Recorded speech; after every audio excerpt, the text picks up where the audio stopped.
আপনি একজন চাকুরিজীবী। এই চাকরির পাশাপাশি আপনি চাইতেছেন একটা বিজনেস করবেন। কি কারণে? কারণ কি আপনি চাকরির পাশাপাশি একটা সাইড হ্যাসেল বা সাইড ইনকাম করতে চাইতেছেন। অর্থাৎ একটা বাড়তি ইনকাম সকলেই চায়। এখন চাকরির পাশাপাশি বাড়তি ইনকাম কিভাবে করা যায়? এই নিয়ে আমরা ডিটেইল আলোচনা করার চেষ্টা করব এবং কি আমাদের চাকরিতে যাতে সমস্যা না হয়, ব্যবসাতে যাতে সমস্যা না হয়, কিভাবে ব্যালেন্স করে চলা যায় সেই সম্পর্কে আমরা জানার চেষ্টা করব। তো চলুন শুরু করি। এখনো যারা চ্যানেলটিকে সাবস্ক্রাইব করেনি সাবস্ক্রাইব করে দিবেন এবং বেল বাটন প্রেস করে দিবেন যাতে নতুন নতুন যত ভিডিও আসে সবগুলো দেখতে পারেন। দেখুন, আপনি চাকরির পাশাপাশি একটা বিজনেস করতে চান, এক্ষেত্রে সর্বপ্রথম আপনাকে একটা জিনিস মানতে হবে, সেটা কি একটা রুটিন মানতে হবে। রুটিন মানুষের জীবন সকলেরই আছে, যে ঘুম থেকে উঠলাম, তারপর খাওয়া দাওয়া করব বা আমার আনুষঙ্গিক কাজকর্ম গুছাই নিয়ে তারপর হয়তো আমি কর্মক্ষেত্রে চলে যাব, অথবা আমি যদি নাইট ডিউটি করি সেক্ষেত্রে আমি কি করব, আমার সারাদিনে যে কাজকর্মগুলো আছে সেগুলো আমি করব। আর নাইট ডিউটিতে আমি তো সন্ধ্যার সময় বা রাতের বেলা আমি রেডি হয়ে গেলাম, আমি নাইট ডিউটি করে আসলাম। অর্থাৎ এক একজন এক এক ভাবে কাজ করতে পারি। এখন আপনি বলতেন ভাই নাইট ডিউটি করে এরকম লোক আছে? হ্যাঁ, অসংখ্য লোক আছে যারা নাইট ডিউটি করতেছেন, রাতের বেলা কাজ করতেছেন, এরকম লোকের কিন্তু অভাব নাই। আপনি বলতেন ভাই ফ্যাক্টরিতে যারা কাজ করে তাদের কথা বলতেছেন? না, এর বাইরেও অনেক ফ্রিল্যান্সার আছেন। অনেক ফ্রিল্যান্সার ভাইরা কি করে থাকেন, রাতের বেলা কাজ শুরু করে দেন। অর্থাৎ রাতের 10টা-11টায় তারা মূলত কাজ শুরু করেন, ভোরবেলা পর্যন্ত 4টা-5টা পর্যন্ত তারা কাজ করে থাকেন। অনেকে সকাল 6টা-7টা পর্যন্ত কাজ করে থাকেন, তারপর তারা ঘুমাইতে যান। ঘুম থেকে ওঠার পরে দেখা যাচ্ছে সকাল 11টা-12টা বা 2টার সময় ঘুম থেকে উঠলো, ওঠার পরে তারপরে তারা কি করবে এরকম কাজ খুঁজে পায় না। অনেকে চিন্তা করেন কি এই সময় আমি একটা বিজনেস কিভাবে দাঁড় করাতে পারি। বিজনেস শুধুমাত্র অফলাইনে হইতে হবে এমন না, আবার অনলাইনে হইতে হবে এমন না। আপনি অনলাইনে করতে পারেন, অফলাইনে করতে পারেন, আবার অনলাইন অফলাইন দুইটা মিলেও করতে পারেন। অর্থাৎ নানানভাবে ব্যবসা করা যায়, তাই না? কিন্তু আপনি কি চাইতেছেন চাকরির পাশাপাশি একটা বিজনেস করবেন। এখানে রুটিন মেনটেন করা আপনার জন্য খুব বড় একটা জিনিস। এখন আপনি বলতেন ভাই যারা ফ্রিল্যান্সিং করে তারা কি চাকরি করে নাকি? হ্যাঁ, ফ্রিল্যান্সিং এক ধরনের চাকরি, তবে ফ্রিল্যান্সিং এর ক্ষেত্রে কি হয়, ঘরে বসে কাজ করা যেতেছে। এই জায়গায় আপনি একটা প্রজেক্ট বেসিসে কাজ করতেছেন, এই জন্য আপনার কাছে মনে হচ্ছে কি ফ্রিল্যান্সিং কোনো চাকরি না। আসলে ফ্রিল্যান্সিং একটা চাকরির মতনই জিনিস। আশা করি বুঝতে পারছি। তার মানে আপনি দিনের বেলা কাজ করতে পারেন, রাতের বেলা কাজ করতে পারেন, যে কোনো সময় কাজ করতে পারেন। আপনি হয়তো 8 ঘন্টা, 10 ঘন্টা বা 12 ঘন্টা কাজ করতেছেন, তারপরে বাদ বাকি সময়টা আপনি কি করতে চাইতেছেন, নতুন একটা বিজনেস দাঁড় করানোর জন্য সময় দিতে চাইতেছেন। এই ক্ষেত্রে তাহলে আমি প্রথম কাজটা করবো সেটা কি, আমার রুটিনটা আমি আগে চেক করব। এখন আপনি বলবেন ভাই রুটিনটা কেন জরুরি? যেমন ধরেন আপনার নাইট ডিউটি না, আপনি কি করেন দিনের বেলা কাজ করেন সকাল 9টা থেকে বিকাল 5টা পর্যন্ত বা বিকাল 6টা পর্যন্ত আপনার জব ডিউটি, বা সকাল 8টা থেকে সন্ধ্যা 6টা পর্যন্ত আপনার জবের ডিউটি। এখন আপনি চাইতেছেন কি বাচ্চাদের জন্য খেলনা বিক্রি করবেন। এখন বাচ্চাদের জন্য খেলনা বিক্রি করতে চাইলে বেশিরভাগ সময় আপনার কোথায় যেতে হবে, আপনাকে বাচ্চাদের স্কুলের আশেপাশে যেতে হবে। এখন সন্ধ্যা 6টায় আপনার অফিস শেষ হয়েছে, আপনি আপনার কর্মক্ষেত্র থেকে আপনার বিজনেসে আসবেন, মোটামুটিভাবে আরো 1-1.5 ঘন্টা সময় চলে যাবে। তারপর আপনি মোটামুটিভাবে রাত 8টা বা 7টার পর থেকে আপনার বিজনেসের সময় দিতে পারতেছেন। ওই সময় তো কোনো স্কুল কলেজ খোলা থাকে না। তার মানে আপনি বাচ্চাদের খেলনা বিক্রি করতে চাইলে আপনাকে টাইমটা মেনটেন করা খুব জরুরি ছিল।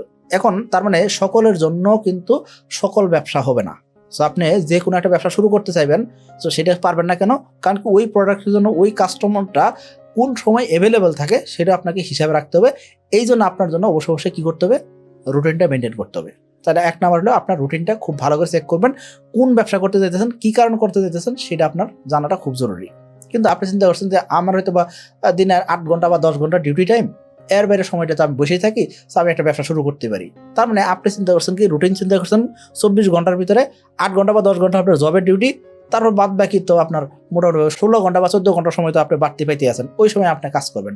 কিন্তু ওই সময় আপনার কাস্টমার আপনার প্রোডাক্ট কিনবে কিনা সেটা জানতে হলে আপনাকে রুটিনটা মেনটেন করা খুব জরুরি। তার মানে আপনার রুটিন দেখবেন না, রুটিন কার্ড দেখবেন। আপনি যে প্রোডাক্টটা বিক্রি করবেন সেই প্রোডাক্টটা যারা কিনবে তাদের সময়ের সাথে আপনার সময় মিলে কিনা সেটা আপনার দেখাটা খুব জরুরি। 1 নাম্বার, আপনি চাকরির পাশাপাশি ব্যবসা করতে চান, সেক্ষেত্রে প্রথমে আপনি বড় করে বিজনেস শুরু করবেন না। আপনার তাহলে করণীয় কি, আপনার করণীয় হলো ছোট করে বিজনেস শুরু করা, ছোট ছোট বিজনেস করা। এখন ছোট ছোট বিজনেস কি হতে পারে? যেমন ধরেন আপনার রাস্তার ধারে ফুটপাতে আপনি কি করতে পারেন, বিভিন্ন ধরনের শাকসবজি বিক্রি করতে পারেন, ফলমূল বিক্রি করতে পারেন, সিজনাল জিনিসপত্র বিক্রি করতে পারেন। অথবা রাস্তার ধারে ফুটপাতে আপনি বিভিন্ন ধরনের বই বিক্রি করা যায়, মানে বিভিন্ন কিছু বিক্রি করা যায়, সেগুলো আপনি বিক্রি করতে পারেন। 1 নাম্বার। আবার আপনি চিন্তা করলেন কি আমার ডিউটি টাইম হলো রাতের বেলা, সো এই রাতের বেলা আমি কাজকর্ম শেষ করলাম, সকাল 6টার সময় আমি ফ্রি হয়ে যাই। সকাল 7টা থেকে 10টা বা 11টা পর্যন্ত আপনি কি করতে পারেন, এই যে খাবারের হোটেলের ব্যবসা করতে পারেন। অর্থাৎ আপনি ফ্রি হয়েছেন এমন সময়, ওই সময়টায় মানুষের কি দরকার, খাবার দরকার। এই খাবারটা আবার অল্প টাকার ভিতর দরকার। মানুষ কত টাকার খাবার খাবে? 30 টাকা, 40 টাকা বা 50 টাকা নাস্তা করবে। এই 30 টাকা 50 টাকার যে নাস্তা করবে, এরকম যদি আপনি রাস্তার ধারে ছোট করে একটা দোকান দিয়েও যদি আপনি রুটি পরোটা এবং ডিম সবজিও বিক্রি করতে পারেন, সেক্ষেত্রে এই একটা ছোট একটা হোটেল বা ছোট একটা খাবার দোকান থেকে আপনি মাসে চাকরি যা করে যা কামাই করতেছেন তার সাথে বেশি করতে পারবেন। কিন্তু আপনি শুরু করবেন না কেন? কারণ কি আপনার কাছে লজ্জা লাগে, মানুষ কি বলবে, 1 নাম্বার।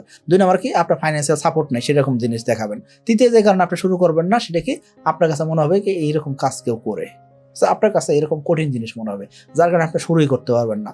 শুরু করাটা খুব জরুরি, ছোট করে শুরু করেন। আমি তো এরকম একটা আইডিয়া দেওয়ার চেষ্টা করছি, এরকম আরো অনেক আইডিয়া আছে। যে কোনো একটা সেক্টর আপনি কাজ করতে পারেন।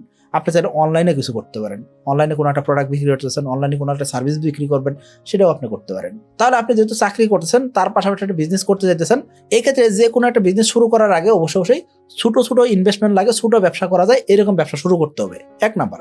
এখন ছোট একটা ব্যবসা শুরু করলাম মানেই আমার কাছে খুব আইডিয়াটা ভালো লাগছে দেখি ওখানে সম্পূর্ণ টাকা ইনভেস্ট করে ফেলবো, এই কাজটা আমরা করবো না। তাহলে আমি কি করব? আমি এখানে MVP টেস্ট করব। এখন MVP জিনিস কি? Minimum viable product. এখন মিনিমাম ভায়াবল প্রোডাক্ট কি? মিনিমাম ভায়াবল প্রোডাক্ট হলো আপনি একটা জিনিস বিক্রি করবেন, বিক্রি করার আগে এই জিনিসের শেপ, এই জিনিসের কালার, এই জিনিসের কাজ, এইগুলা মানুষ পছন্দ করে কিনা সেটা আপনি দেখবেন, টেস্ট করে দেখবেন। মানে এখনো আপনি এটা বাল্ক অ্যামাউন্টে উৎপাদন করবেন না, অথবা বাল্ক অ্যামাউন্টে আমদানি করবেন না, অথবা বাল্ক অ্যামাউন্টে আপনি স্টক করবেন না। তার আগে আপনি কি করবেন? মানুষের কাছ থেকে আপনি রিপোর্ট নেওয়ার চেষ্টা করবেন যে এটা আসলে কাজের জিনিস কিনা। এখন এই যে একটা ছোট্ট একটা প্রোডাক্ট দেখাচ্ছি, এই প্রোডাক্টটা কি আপনার প্রয়োজন হবে? প্রয়োজন নাও হইতে পারে। 10 জনের প্রয়োজন হবে, 10 জনের প্রয়োজন নাও হইতে পারে। অ্যাকচুয়ালি কতজন কনজিউমার এই প্রোডাক্টটা কিনবে? এটা কি? এটা একটা পেন ড্রাইভ, তাই না? তো এটা যদি ছোট্ট একটা পেন ড্রাইভ হয়, তো এই পেন ড্রাইভটা সকলের প্রয়োজন নাই। যাদের প্রয়োজন আছে তারা আপনার থেকে কিনবে কিনা। যেহেতু আপনি আবার একজন চাকরিজীবী, সেক্ষেত্রে আপনার এই প্রোডাক্টটা মাসে কতগুলো বিক্রি হইলে আপনার এখানে পরিশ্রম করা সার্থক, সেটা আপনার টেস্ট করে দেখতে হবে। এই জন্য মিনিমাম ভায়াবল প্রোডাক্ট আপনার চেক করা উচিত। হুট করে আপনি এই প্রোডাক্টটা খুব ভালো লাগছে আপনার কাছে, জিনিসটা দেখতে সুন্দর বা কালার সুন্দর, জিনিসটা মানুষ মনে হয় অ্যাফোর্ড করতে পারবে, পকেটে নিয়ে ঘোরা যায়, তো এটা আমি 100 200 500 পিস কিনে রাখলাম, রেখে আমি বিক্রি করার চেষ্টা করলাম। এই কাজটা করা যাবে না। আপনি আগে এটা স্যাম্পল কালেক্ট করে মানুষের দেখানোর চেষ্টা করেন, মানুষ অ্যাকচুয়ালি এটা কিনবে কিনা সেটা আপনার বোঝার চেষ্টা করেন। এই জিনিসটা খুব জরুরি। এরপরে কাজ হলো কি? প্রোডাক্ট মার্কেট ফিট, এটা আপনাকে চেক করে নেওয়া। অর্থাৎ আপনার এই প্রোডাক্টটা মার্কেটে খুব ভালো চলতেছে, মানুষ দেখলো, পছন্দ করলো, মানুষ কেনা শুরু করলো। এখন এই প্রোডাক্টটা মানুষ কেন কিনতেছে সেটা আপনাকে দেখতে হবে, এবং কি মানুষ কেনার পরে এটার ফিডব্যাক কি দেয় সেটা আপনাকে দেখতে হবে, এবং কি আপনার মার্কেটে কতজন কম্পিটিটর আছে সেগুলো হিসাব নিকাশ করে তারপর প্রোডাক্টের স্টক বাড়াবেন নাকি কমাবেন নাকি স্টক রাখবেন না সেটা আপনার ডিসিশন নিতে হবে। সর্বশেষ যে জিনিসটা করতে হবে সেটা কি? নেটওয়ার্কিং করতে হবে। নেটওয়ার্ক না থাকলে আপনি ব্যবসা আগাতে পারবেন না। একজন ব্যবসায়ীর অনেকগুলো গুণাবলী থাকে, তার ভিতরে নেটওয়ার্কিং খুব ইম্পর্টেন্ট একটা গুণাবলী। তো আপনি যখন ব্যবসায়ী হতে চাইতেছেন, চাকরির পাশাপাশি আবার ব্যবসা করতে চাইতেছেন, সেই ক্ষেত্রে অনেকের সাথে উঠা বসা করতে হবে, এবং কি নেটওয়ার্কটা আপনার স্ট্রং হতে হবে। যত নেটওয়ার্ক স্ট্রং হবে, যত কমিউনিকেশন স্ট্রং হবে, তত আপনার বিক্রি বাড়বে।